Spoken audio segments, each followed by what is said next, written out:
You don't own your property. Nope, you don't. This would be your land. This would be your house. You don't own it. Now, I've said this many times in my channel. I've talked about this many times in my channel. But it's important to understand who owns what and why. So I'm going to just dive in as fast as I can through this because I can easily make this to a 2-hour video. And we're going to try to sum this up as fast as possible. You don't own your property. When you bought your property, what does it say on your deed? It claims that you are the tenant. This would be in 90% of all deeds that is out there in the United States of America. It says you are a tenant. Now, if you look up the definition of tenant, this would be that you are paying money to the owner. You are not owning. You are paying money to rent or to the vacant that or to be in vacancy of that property, right? So you can live there, right, legally.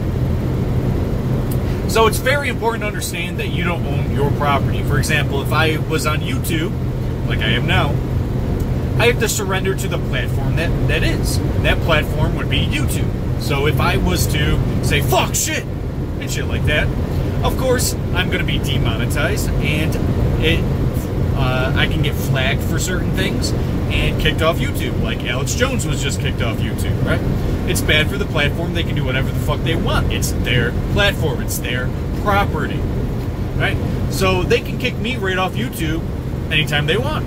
And I'm okay with that because that's kind of I have to accept the terms and conditions, right? And they own the property, so I have to surrender to them. Understandable, totally agree with it. Now, same would go with your property. You have to accept the terms and conditions. You can't just go out and start building a well on the property that you're just a tenant to, right? You need a well permit, right? So to dig a well, you might need a permit in your area. You might need, you might not be able to hunt on your property. You might not be able to have agriculture on your property. You might not be able to build on your property. You might not be able to dig a fucking pond on your property. Here's the thing. If it's your property, you can do whatever the fuck you want on your property, right? And if it's not your property, then you have to surrender to the platform that has the terms and conditions. It's very simple. So, let's say I buy a cell phone from a third party, right? And I'm like, okay, I see Sprint, and I want to go onto Sprint's towers and go under their service. Well, I have to accept their terms and conditions because it's their property, it's their service. Now, unless I go out and buy my own tower, right, I have to surrender to somebody else's service. And when I surrender to somebody else's service, I have to surrender to their terms and conditions. If I want to jailbreak my phone, and let's say Sprint says no, you can't do that, I will violate those terms and conditions and, of course, have penalties. So if I have a 2-year contract, they can stop my service because of jailbreaking my phone, let's say. That's just an example. So I buy a phone that is my property, but what is not my property is the platform that I decide to use that property on. So, this is understandable on multiple levels and very easy. Because here's the thing. If that is my property, I can do whatever the fuck I want with it. If it is not, if it's under somebody else's platform, I have to surrender to their terms and conditions. If you came over to my property, and I own the property, let's say, and you just start mouthing off at my kids for no reason or whatever reason, it doesn't matter, and I don't agree with that, well, I'm going to kick you right off my property, right? So you don't own your property, or you have to surrender to somebody else's ownership of property. And if you are the tenant, again, tenant doesn't own property.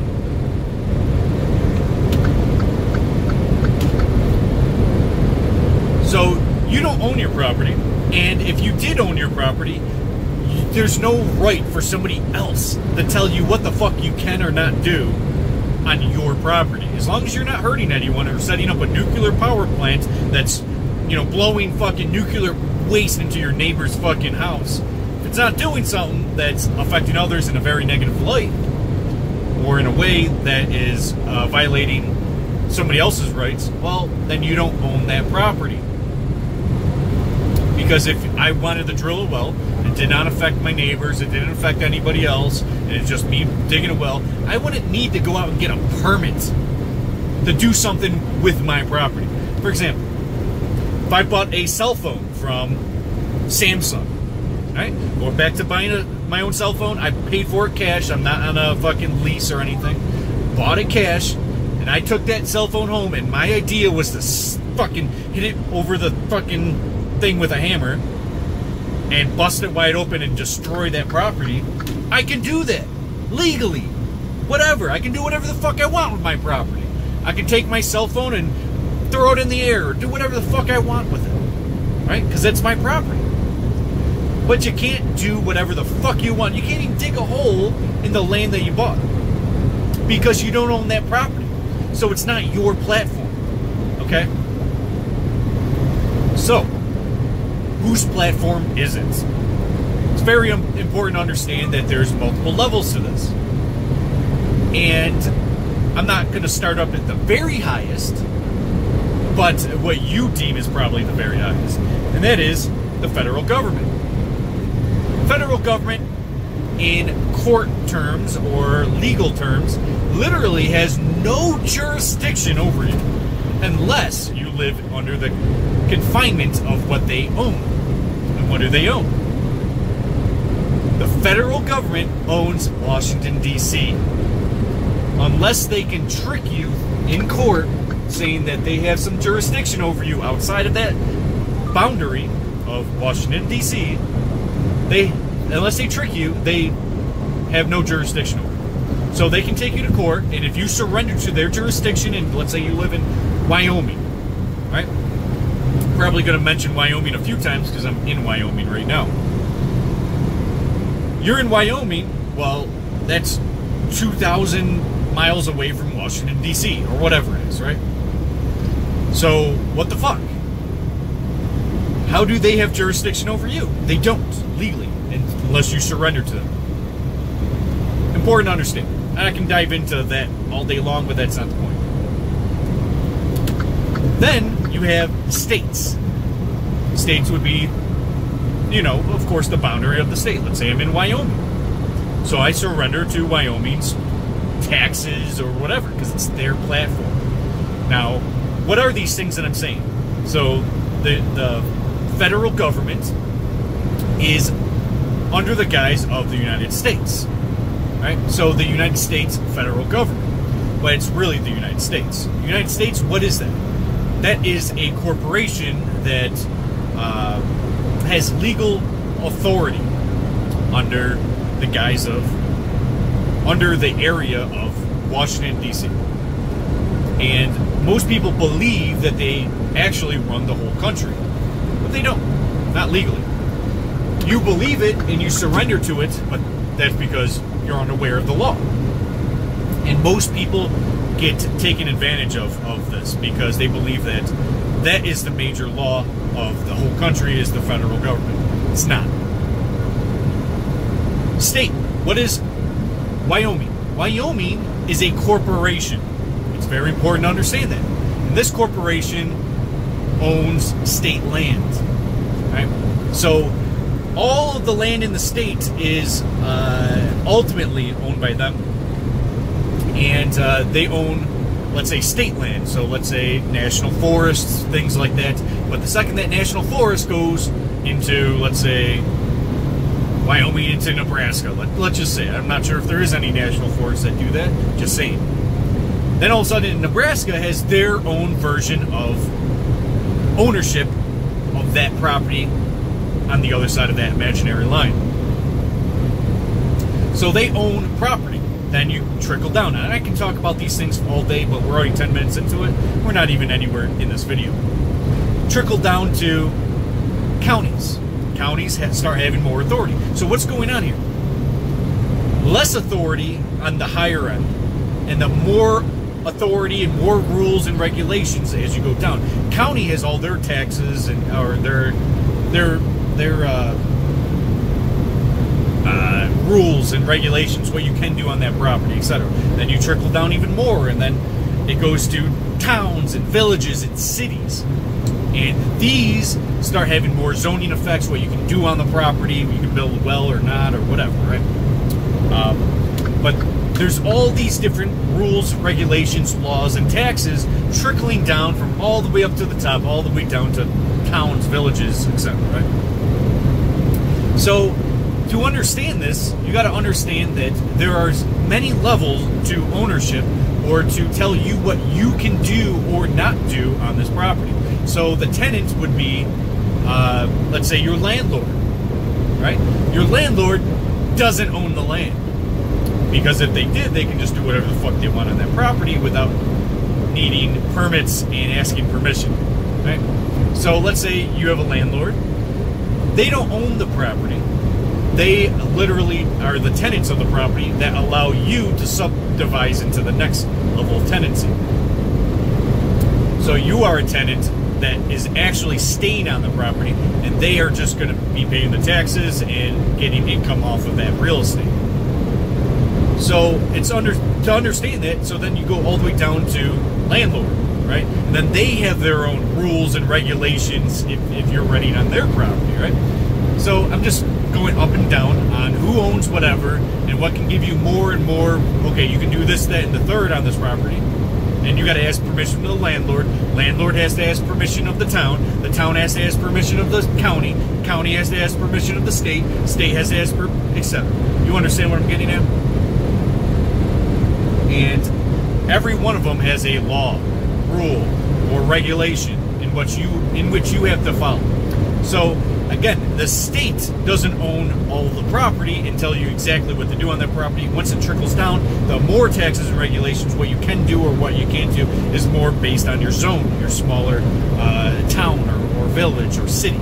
For example, if you're in New York City, you can't just drill a well in fucking the Bronx. You just can't do that, right? But if you go up to the Adirondack Mountains, you might be able to. So that's a key factor to understand land, right? So they tell you what you can and not do more at the lower levels than the top levels. So when you trickle down, of course, when I stopped at the state, but if you keep going down to county, counties are corporations as well. When you go down even further to cities, New York City is a corporation. If you go down even further to towns, towns are mostly incorporated. Villages are mostly incorporated. Yes, you are going to find and stumble upon unincorporated towns and villages, or I'm not even sure counties. Maybe there's unincorporated counties out there. I'm not sure. I'm pretty confident all counties are incorporated. Don't quote me on that one. I don't have the fact on that one. So, to understand this, you got to understand that everyone has a piece of your land. If I bought a cell phone, going back to that again, I buy a cell phone, I buy it cash.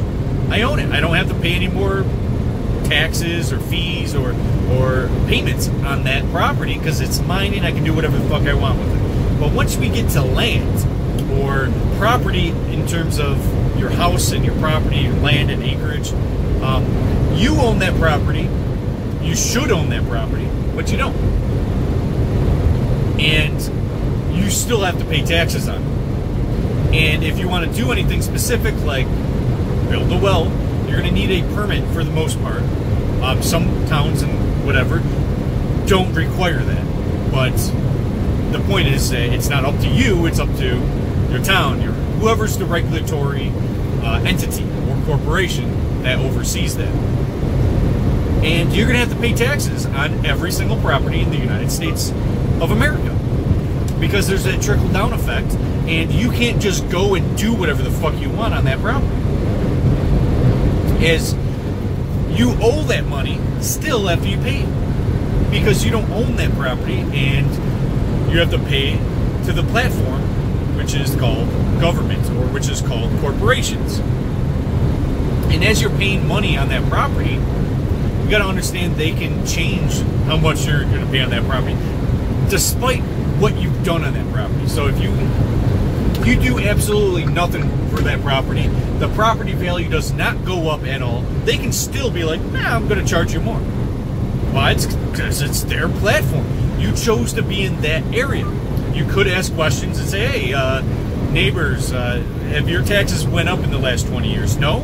Yes? Whatever. You can ask questions, and you can have a better understanding of what that town does, or city, or whatever, right? So it's important to understand that.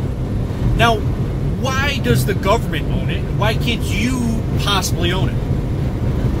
Because technically, you as a person, as a human, as a citizen human actually, if you are a citizen of the United States of America, of the United States, but you dwell in the United States of America, when you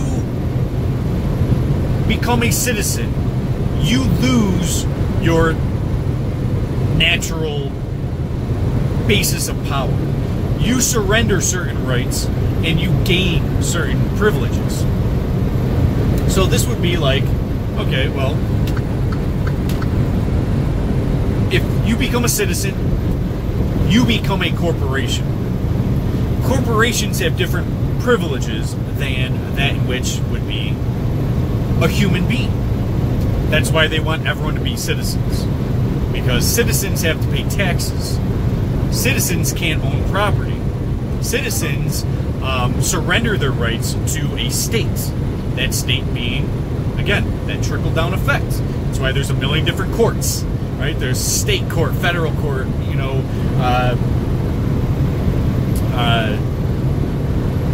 whatever, right?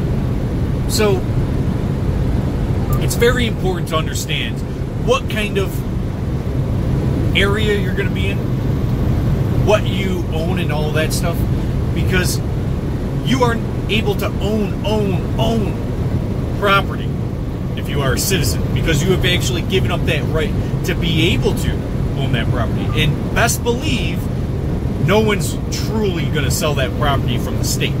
The state owns all the property. But do they really? The state being, you know, government or corporations. Here's the thing. Corporations legally cannot own property. And the government is a mediator between the owners and the tenants. So you got to understand that. They actually don't own that property. They can make all the rules and regulations of that property because they have been deemed the privilege to do so by the ones who actually own the property. It's very important to understand this. So this is what happens. Government has legal authority over that property through the owners. Because the owners don't want to deal with it. The owners just want to pay the third party, which is called a corporation. The United States is a corporation. The New York State's a corporation. Your county's a corporation. Your town's a corporation. And they trickle down that power to more of a community level. And that money is given to the state. Why is money given to the state? So they can do what they want with the power that they're given on that platform. Who owns the government? Or rather, who pays the third party of government to do their bidding or do whatever the fuck they want on their property? The banks. So this would be central banks. Central banks being like, let's say, the Bank of Canada, or the Federal Reserve, or let's say you're in China. They have their own banks that run shit. This is the truth. You can't own your property in the United States or Canada.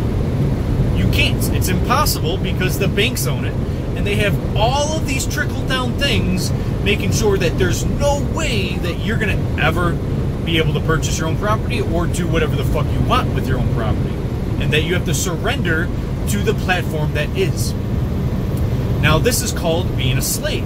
If you are in the United States, you are born in the United States, you are a slave, a legal slave, because you are a corporation under citizenship.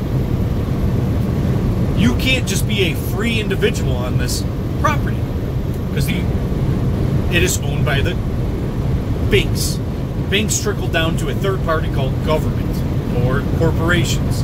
Those corporations trickle it down to you, which you're going to be a corporation too, just less privileges and rights to that ownership of property or what you can legally do on that property. So think about it like this. Imagine if, let's think of a major thing. Let's say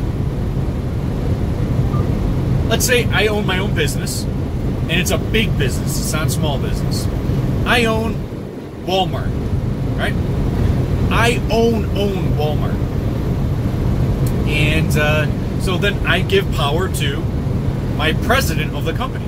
I give power to the president of the company, hey, do this, that, and the third, and oversee this, that, and the third.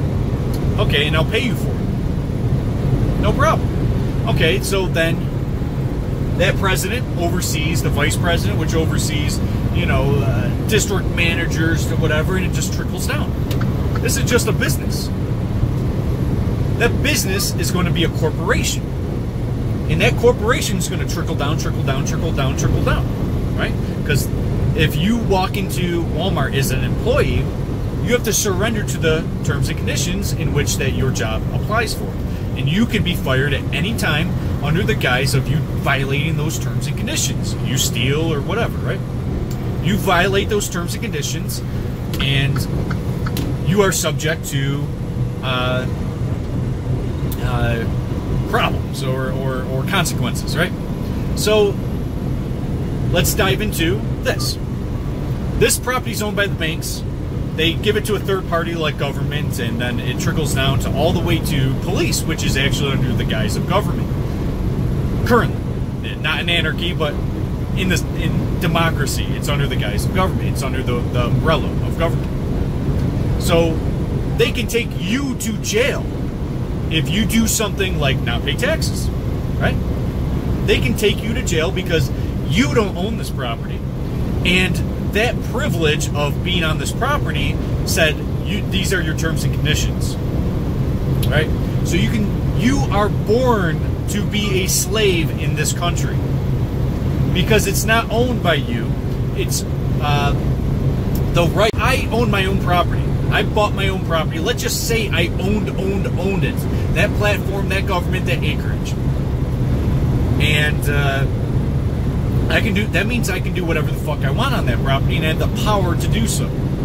Let's just say. I mean, you can't do it, but in this current state of in time. But let's just say I could. I take my power and I say, okay, I want you to do this on my property. Right?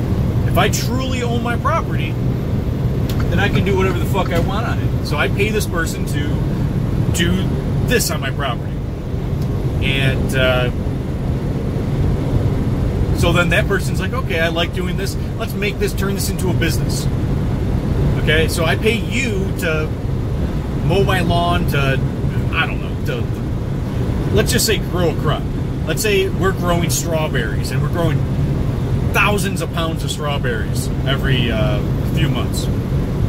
So we're growing strawberries, and I'm paying you to grow these strawberries, and I'm going to be profiting off these strawberries. So I pay you $10,000, and then you grow all these strawberries, and then you give it to me, or let's say you sell it down to the next person. Okay, well, you're getting $10,000, but you don't want to work all that much, so you're selling it to a laborer, and it just trickles down, trickles down. So I'm giving you authority and power and strength. I'm allowing you to do something. And then you can sell that to the next person. Okay, I have this much power. I'm going to sell it to a little bit to you. Now you have power in this field. You have these 10 rows of strawberries to work after and make sure it grow properly, and then you got to harvest them. So it just trickles down, and the power trickles down, money trickles down, etc. To the point where the lowest laborer has the least amount of power and gets the least amount of money. This works in the state, in the legal system, right? Because you had your own legal system on your property, because you could do whatever the fuck you want on your property, right? I didn't want this to be this long. So just to understand, the banks own the country. Corporations are all in bed with corporations because they are trickling down ownership. So ownership is trickled down through money and labor and time and power. So this works in everything, in the legal process. And you were born to be a slave in this country. If you move to this country, you are a slave because you have the least amount of power and you have to surrender to the will of somebody else that was basically the banks, which trickle down that power to the feds, to the state, it just trickles down. But none of those entities own it. They just own less, right? They have power to do something because the banks gave them that power. So I just wanted to let you guys know that. I can go on forever in this video, but I'm going to just call it quits at 26 minutes because you guys aren't going to watch the video if it's any longer. And I just wanted to explain to you that you have no power, you're a slave. And there's nothing you can do about it in this country unless we have a revolution or we have a means of stopping them legally, or let's just say that the politicians weren't bought and paid for by the banks or special interests or corporations. Let's just say politicians were put in there because of me and you, which is not true, and it never will be, under the guise that the banks own everything, then federals, then state, then county, then town and city and village. You know what I'm getting at? You don't own anything.